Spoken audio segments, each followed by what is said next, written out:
What's going on, everybody? Josh Engleman for Awesemo.com, and I am back with my NBA DFS contenders on DraftKings for Wednesday, May 4th. Now be sure to hit that like button, subscribe to the channel, and hit the notification bell so you know when everything goes live. Follow me on Twitter at Josh Engleman. Let me know in the comment section who your favorite plays are, and then go sign up at No House Advantage using the promo code Awesemo so that you can get yourself $25 on that first deposit. Now we're rounding out the bottom of my top 10 with Dorian Finney-Smith, Dwight Powell, Max Strus, Tyrese Maxey, and DeAndre Ayton on the outside looking in. Who will be my favorites? My top 5 plays for today? Time to find out. In first at number 5, we've got Mikal Bridges. He is small forward eligible, 6K. Projected for 31, the goal is 33. He's in the optimal lineup 40% of the time.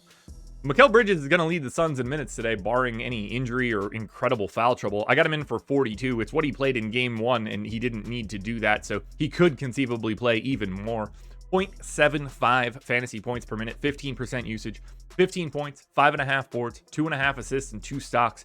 It's a minutes play here, but Bridges is out there for everything. He's good enough offensively to be a piece of the machine, and defensively, he is one of, if not the best perimeter defenders in basketball.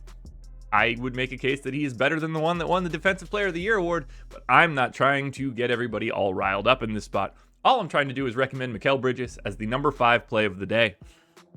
At number 4, we go to Dallas for Reggie Bullock. He's shooting guard, small forward eligible, 5,200, projected for 25.5. The goal is 28, and he's in the optimal lineup 41% of the time. Didn't get as many minutes in game number 1. Didn't go as well for the Mavs. I think those minutes climb back up like they did in the first series. So 42 minutes for Reggie Bullock, 0.61 fantasy points per minute. But you get that shooting guard, small forward eligibility. So you can also put him at guard, forward, and utility. 12 points, 5.5 boards, 2 assists, and a stock and a half for Reggie Bullock.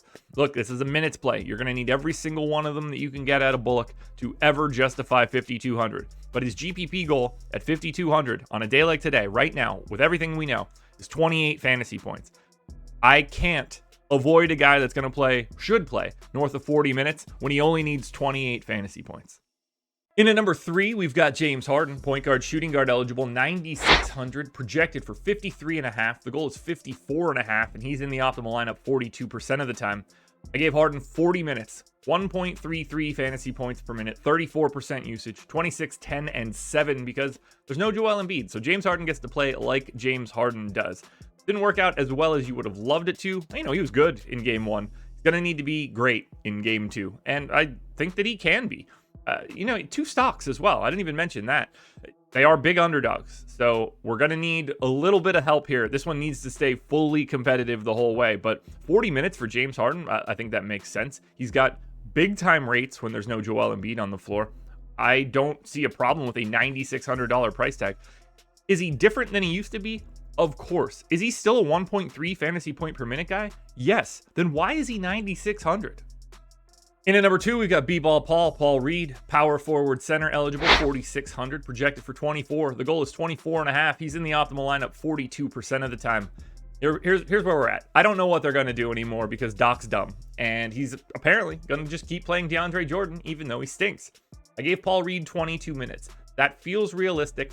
I don't see it coming too far lower than that mark, but let's just say it was 20 or 18.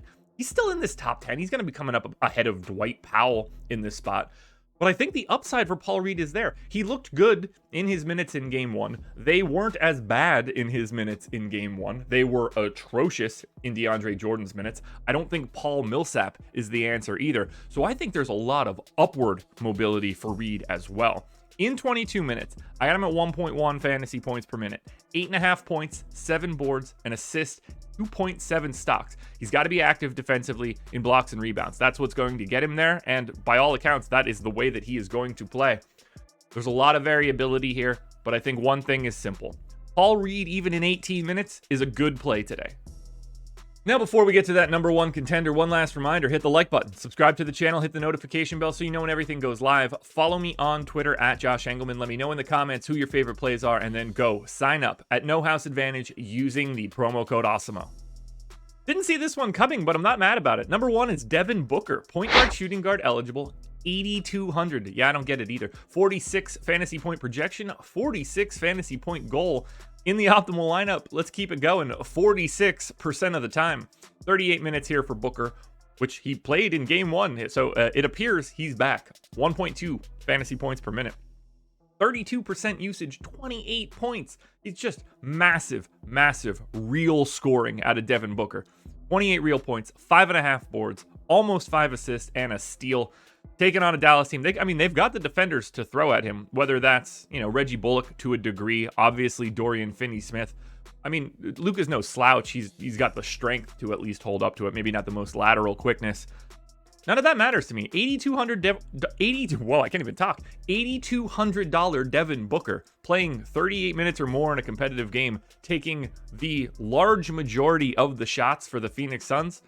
This is where I want to be. Devin Booker is your number one contender for today. Alrighty, folks, that will do it. Those are my NBA DFS contenders on DraftKings for Wednesday, May 4th. There's a FanDuel version of this video around here somewhere, so check it out. Good luck tonight, everybody. Win some money. We are not back again tomorrow morning because there are no basketball games. We're back again Friday morning for another edition of the Contenders.